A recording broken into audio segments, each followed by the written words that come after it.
We are following breaking news tonight on Action 2 News at 6. Brendan Dassey's conviction in the death of Teresa Halbach is overturned. Stephen Avery's nephew made national headlines after the Netflix series Making a Murderer. We have full team coverage tonight with reaction and what lies ahead for Brendan Dassey. From WBAY TV, coverage you can count on. Action 2 News at 6 starts now. Good evening. Thanks for joining us. It is the breaking news we've been following all night out of Milwaukee. Brendan Dassey's murder conviction of Teresa Halbach has been overturned by a federal judge. His story made national headlines after the Netflix series Making a Murderer premiered. Dassey was convicted of the 2005 murder of freelance photographer Teresa Halbach in Manitowoc County. His uncle Stephen Avery was also convicted in the murder. Avery is currently appealing his conviction. Our Claire Cayley starts our team coverage tonight to explain how the judge made this decision. Claire. Well, Jeff and Cami, the judge was really looking at two things. Did Brendan Dassey have ineffective counsel, and should his confession have been allowed in court? The judge decided Dassey did not prove he had ineffective counsel, but he did determine Dassey's confession should not have been used at trial. In fact, the judge said, quote, "It is the conclusion of the court that this case represents the sort of extreme malfunction in the state criminal justice system," end quote. Court documents say investigators used leading questions when interrogating Dassey, which made it difficult for them to tell if he really knew the facts or was just agreeing with investigators. The judge believes investigators repeatedly claimed to already know what happened to Halbach and that Dassey had nothing to worry about.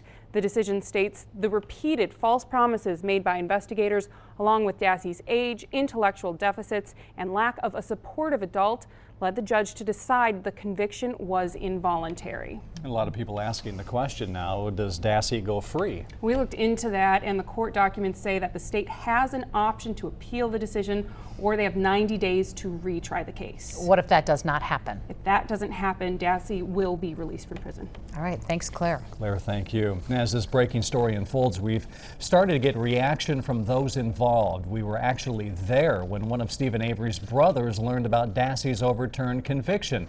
Emily Matesic joins us now live from Waupun to tell us that part of the story. Emily. Yeah, Jeff, we caught up with Earl Avery, one of Stephen Avery's brothers, as he was leaving Waupun Correctional here in Waupun after visiting his brother Stephen. He says he didn't know about the reversal in the Dassey case until he came out of the prison and turned his cell phone on and had several messages about it. While the news comes as a surprise to Earl Avery, he says he is hopeful for what it means to his brother Stephen's case. Does this give you any more hope? Well, sure. You know, he'll be out of there sooner or later. You know, like he says, the truth will always come out. His brother was very upbeat during their visit today, and that Stephen can't talk about his appeal, but that Kathleen Zellner, Stephen Avery's appellate attorney, was here visiting with him this morning. Earl Avery also told us that he doesn't think Brendan Dassey will be retried because he believes that in the court of public opinion, the public is supportive of Brendan Dassey. But as we know, the court of public opinion in this case does not matter. It will be up to the state to decide whether or not to retry Brendan Dassey. For now, we're live in Waupun. Emily Matesic, Action 2 News. Thank you, Emily. We're also hearing from county officials on Dassey's overturned conviction. Our George Rodas is in Manitowoc gathering reactions. George. We have reached out to the county sheriff's department here in Manitowoc. We have not heard back from their office, but we did speak to the county executive here, Bob Ziegelbauer, who has spoken to us in the past about the Avery and Dassey cases. He says this announcement took him by surprise. He says he's not thrilled with any attention this brings on his city and his county after what they've already been through. Here's what he had to say. I don't know what's next. I presume that the order will be appealed by the state justice department, but I don't know. It's still kind of new to me. I have a lot of concern for the family of the victim, and that's one thing we can't forget. Teresa Halbach and her family on his mind tonight. We are still working to get more reactions from Manitowoc, and if we get them, we will bring them to you on air and online, that is, at WBAY.com. But for now, live in Manitowoc, George Rodas, Action 2 News.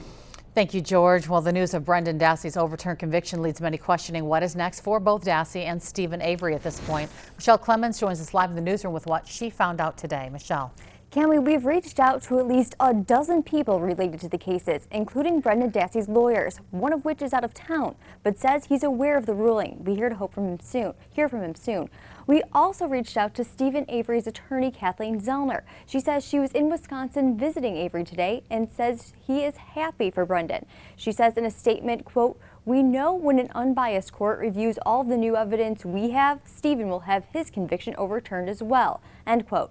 Dean Strang, Avery's former attorney, also got back to us and says in a statement, quote, "We are thankful and proud that a federal court fulfilled its fundamental role for Brendan Dassey today. In doing so, this federal court served all Americans," end quote. The director of communications for the Wisconsin Department of Justice also responded, saying the department is reviewing the order and has no comment at this time. We also reached out to Dassey's former defense attorney, Len Kaczynski. As we told you moments ago, the judge today decided that Dassey did not have ineffective counsel. Kaczynski says he's relieved by today's ruling. In the sense that there was an issue that I preserved for appeal before it was off the case, I was in a sense gratified because the fact that that was the basis for Magistrate Judge Duffin's decision. So that I did my job. Now, reaction continues to pour into our newsroom tonight, and we'll be following it all and have the latest details tonight on Action 2 News at 10. Jeff? Michelle, thanks. And this story will be developing all night long, and you can count on Action 2 News to bring you complete coverage at WBAY.com, on our Action 2 News mobile app, and of course we'll have the very latest details tonight on Action 2 News at 10.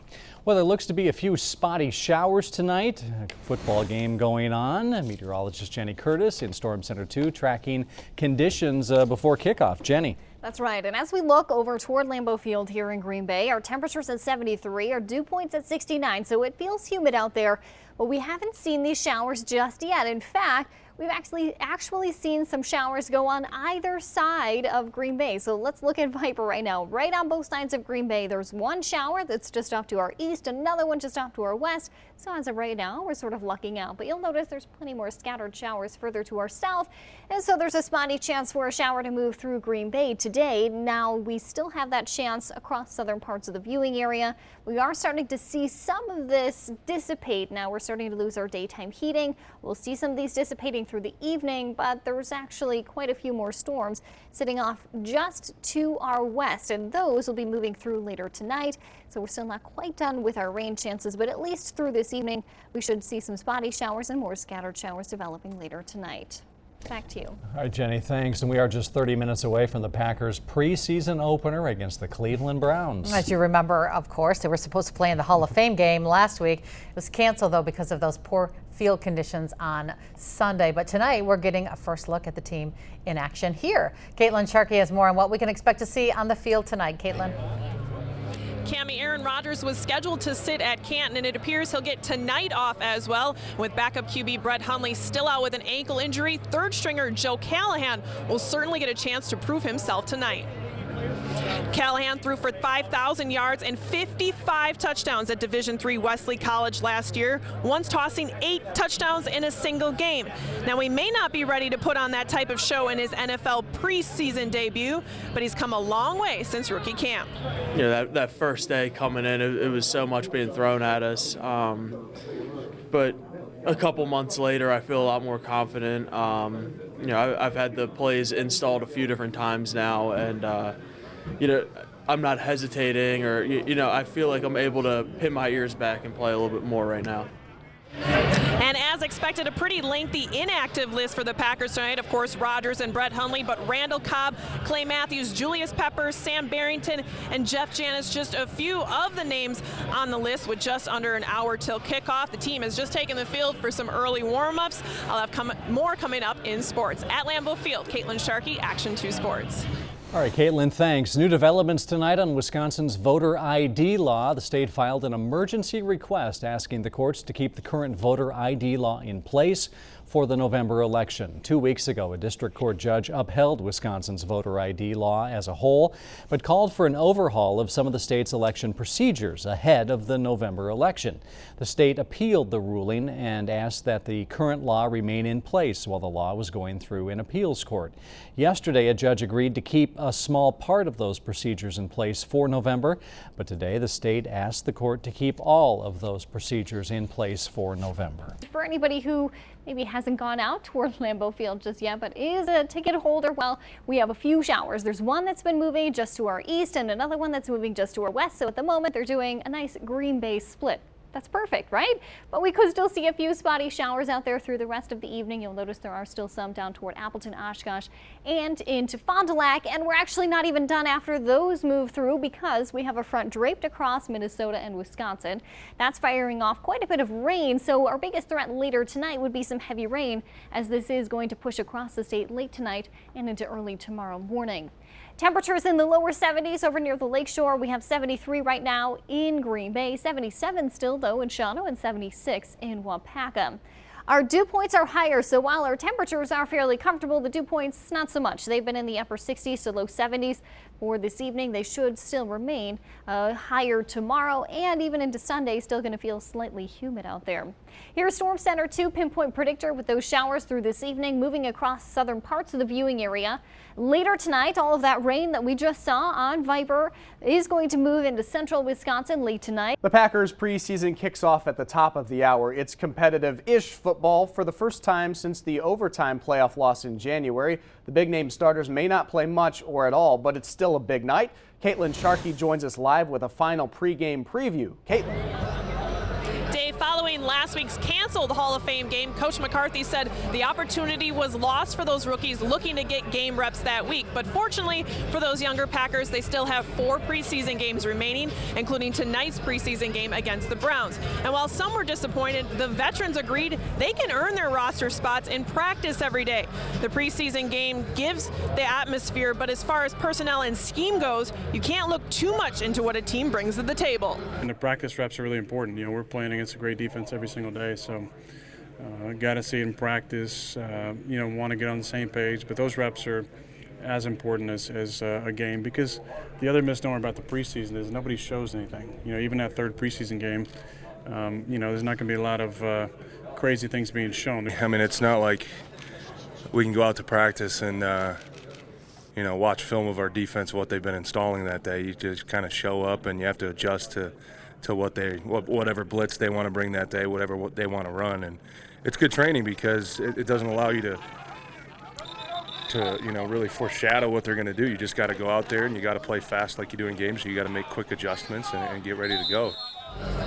But while the veterans hold their opinions on the preseason games, Coach McCarthy has said week after week that those game reps are important for the rookies still trying to learn the installs and techniques in an atmosphere they can't quite get at Reinishke Field. Dave?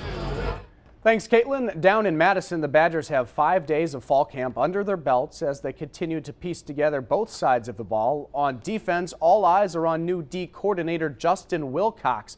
Can he match the success of the departed Dave Aranda, whose new team, the LSU Tigers, will come calling at Lambeau Field in the season opener?